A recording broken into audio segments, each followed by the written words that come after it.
मार्गशीर्ष मास के कृष्ण पक्ष की अष्टमी तिथि को काल भैरव जयंती मनाई जाती है। इस दिन मध्याह्न में भगवान शिव के अंश से भैरव की उत्पत्ति हुई थी, जिन्हें शिव का 5वां अवतार माना गया है। इनके 2 रूप है। पहला बटुक भैरव जो भक्तों को अभय देने वाले सौम्य रूप में प्रसिद्ध है, तो वहीं काल भैरव आपराधिक प्रवृत्तियों पर नियंत्रण करने वाले भयंकर दंडनायक है। काल भैरव की उत्पत्ति कैसे हुई? कथा के अनुसार एक समय ब्रह्मा और भगवान विष्णु में विवाद छिड़ा कि परम तत्व कौन है।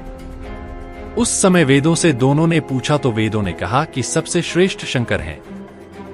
ब्रह्मा जी के पहले 5 मस्तक थे। उनके 5वें मस्तक ने शिव का उपहास करते हुए कहा कि रुद्र तो मेरे भाल स्थल से प्रकट हुए थे, इसलिए मैंने उनका नाम रुद्र रखा है। अपने सामने शंकर को प्रकट हुए देख उस मस्तक ने कहा कि हे बेटा, तुम मेरी शरण में आओ, मैं तुम्हारी रक्षा करूंगा। इस प्रकार गर्वयुक्त ब्रह्मा जी की बातें सुनकर भगवान शिव अत्यंत क्रोधित हो उठे और अपने अंश से भैरवाकृति को प्रकट किया। शिव ने उससे कहा कि काल भैरव, तुम इस पर शासन करो। साथ ही उन्होंने कहा कि तुम साक्षात काल के भी कालराज हो।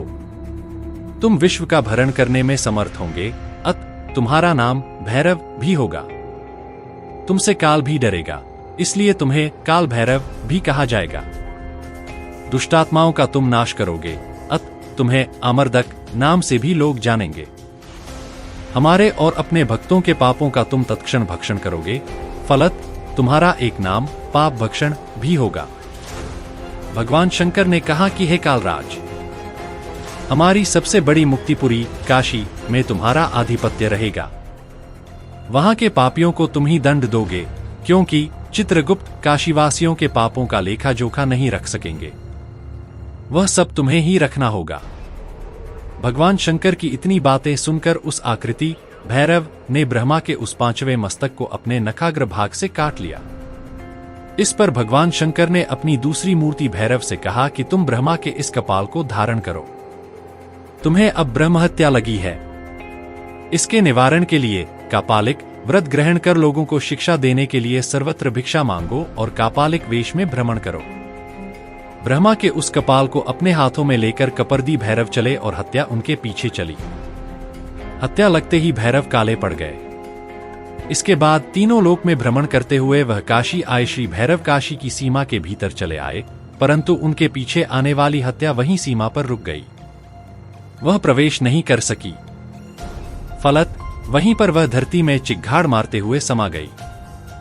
हत्या के पृथ्वी में धंसते ही भैरव के हाथ में ब्रह्मा का मस्तक गिर पड़ा। ब्रह्मा हत्या से पिंड छूटा। इस प्रसन्नता में भैरव नाचने लगे। बाद में यह स्थान ब्रह्मा कपाल ही कपाल मोचन तीर्थ नाम से विख्यात हुआ और वहां पर कपर्दी भैरव, कपाल भैरव नाम से लाट भैरव विख्यात हुए। यहां पर श्री काल भैरव काशीवासियों के पापों का भक्षण करते हैं। वहीं कपाल भैरव का सेवक पापों से भय नहीं खाता। काशीवासी भैरव के सेवक होने के कारण कली और काल से नहीं डरते। माना जाता है कि भैरव के समीप अगहन बदी अष्टमी को उपवास करते हुए रात्रि में जागरण करने वाला मनुष्य महापापों से मुक्त हो जाता है। भैरव के सेवकों से यमराज भय खाते हैं। काशी में भैरव का दर्शन करने से सभी अशुभ कर्म शुभ हो जाते हैं। सभी जीवों के जन्मांतरों के पापों का नाश हो जाता है। अगहन की अष्टमी को विधिपूर्वक पूजन करने वालों के पापों का नाश श्री भैरव करते हैं। मंगलवार या रविवार को जब अष्टमी या चतुर्दशी तिथि पड़े तो काशी में भैरव की यात्रा अवश्य करनी चाहिए। इस यात्रा को करने से जीव समस्त पापों से मुक्त हो जाता है। जो मूर्ख काशी में भैरव के भक्तों को कष्ट देते हैं, उन्हें दुर्गति भोगनी पड़ती है। जो मनुष्य श्री विश्वेश्वर की भक्ति करता है तथा भैरव की भक्ति नहीं करता, उसे पग पग पर कष्ट भोगना पड़ता है। जानकारों के अनुसार पाप भक्षण भैरव की प्रतिदिन 8 प्रदक्षिणा करनी चाहिए। अमरदक पीठ पर 6 मास तक जो लोग अपने इष्ट देव का जप करते हैं, वे समस्त वाचिक, मानसिक व कायिक पापों में लिप्त नहीं होते।